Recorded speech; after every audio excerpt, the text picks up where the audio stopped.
Your name is Bertram Benson, and it's your first day of work at a bucket factory owned by Pick the Bucket Corporations, which seems like a funny name at first, until they got involved in a multitude of lawsuits due to the influx of bucket-related accidents.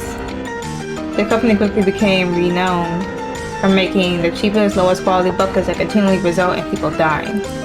And here you are at your factory assembly, toiling away at what might be, without hyperbole, the worst job ever. You already had enough, and you may have been desperate enough to take this suspiciously high-paying job at first, but not anymore.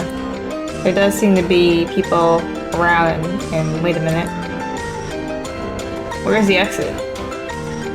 You could have sworn you walked through a door to get here, but you can't for the life of you recall where. Everything looks the same, and eerily familiar. Great, I'm already lost. Whoever designed this floor plan should be ashamed of themselves. Your artistic snobbery does not improve the situation. You better try to get out of here.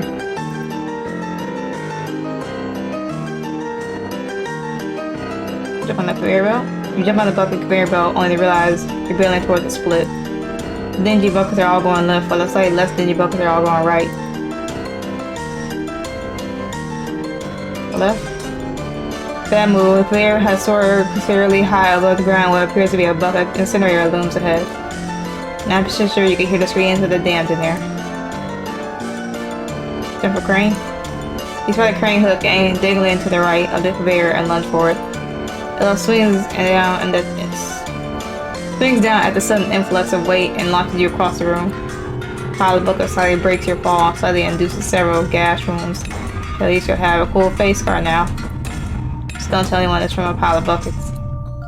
As you're clambering out of the bucket pile, you realize you're in what appears to be a bucket storage facility. Suddenly you jolt at a shuffling sound coming from the corner of the room. A looming bucket pile rattles in a particularly unsettling manner. Your friend the bucket pile? Crouch to approach the bucket pile and attempt to greet it in a friendly tone. God, I hate my job. Okay, so that's not exactly what I had in mind, but the pile of buckets doesn't seem to care.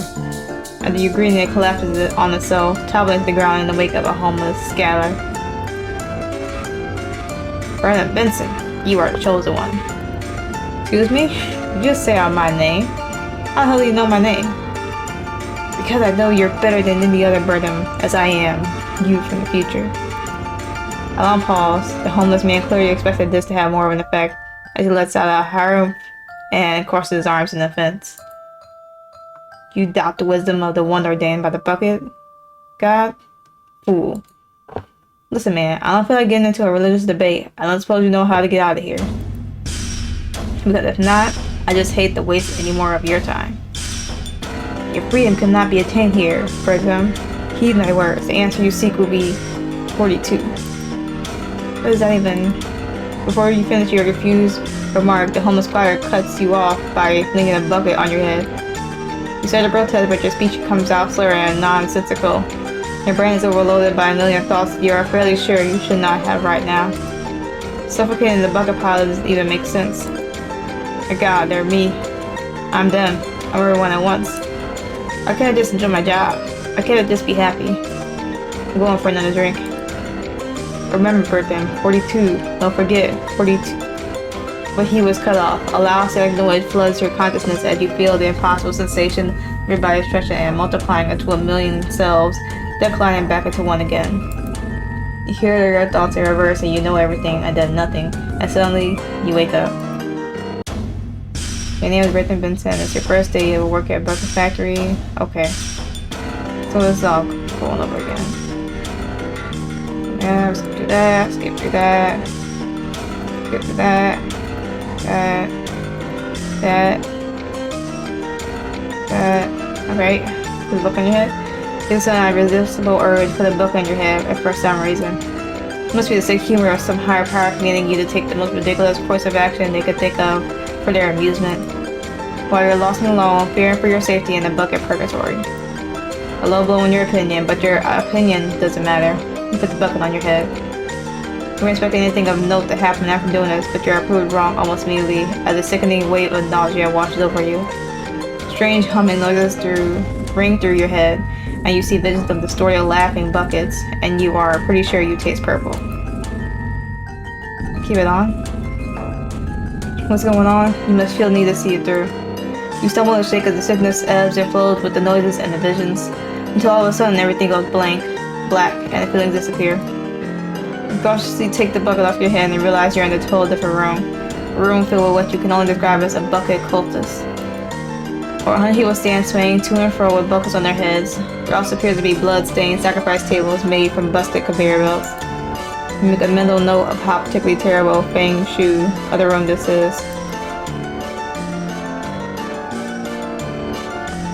We'll take a cultist bucket. Despite your concerns about the sacrifice tables and the room decor, you decide it's worth the risk to take the bucket off one of these weirdos' heads. You want answers and you want a face-to-face chat. You lunge for the bucket on the closest cultist. Alright, what's your big idea here? Don't tell me it's some sort of reality TV prank because I swear You're wrong. We definitely prefer this was some sort of reality TV prank. You can barely believe your eyes. The legs start to shake and your vision blurs. Standing right in front of you is what can only be described as yourself. Heretic, the heretic had disturbed our great ritual. What? But you are... What?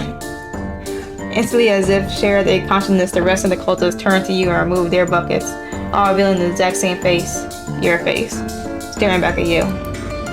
A great shuffling noise echoes as they walk towards you, forming a circle and slowly raising their arms to point. One of them in the back begins to chant. Heretic, heretic, heretic. Okay. The rest of the cultists join in. The noise grows in force and volume, pounding and pulling into your eardrums, overwhelming your senses. You stumble from one side of the circle to the other in a futile attempt to escape. And they could keep chanting. The cultists are now screaming. Everywhere you turn, you see the blank, unforgiving gaze of your own face looking back. They point at you point at you, you are them, and they are you, and you are we, and we are all. And all is for the bucket god. Hey. You scream and cry as you push through the crowd with a sudden burst of energy, scrambling down the hallway after images of your own expression lingering in your vision, despite being left behind by now. Until finally you arrive in the bucket storage room, lay down a pile of buckets. You go insane. Insanity end. Okay. So we got the insanity end. Replay? I don't know. I kind of want to leave it here. Let y'all play for yourselves if you want to. I got one of the endings. I'm not sure how many endings there are. But it's a pretty wild game. I feel like regardless of what you do, you're gonna get the insanity end. But yes, this game is called Kick the Bucket. If y'all want to play it for yourselves, I will link the game in the description below for y'all to try for yourselves, of course. But I will leave it here. I hope y'all have a good day, even better tomorrow, all that fun stuff. And yeah, I will see y'all on the next one.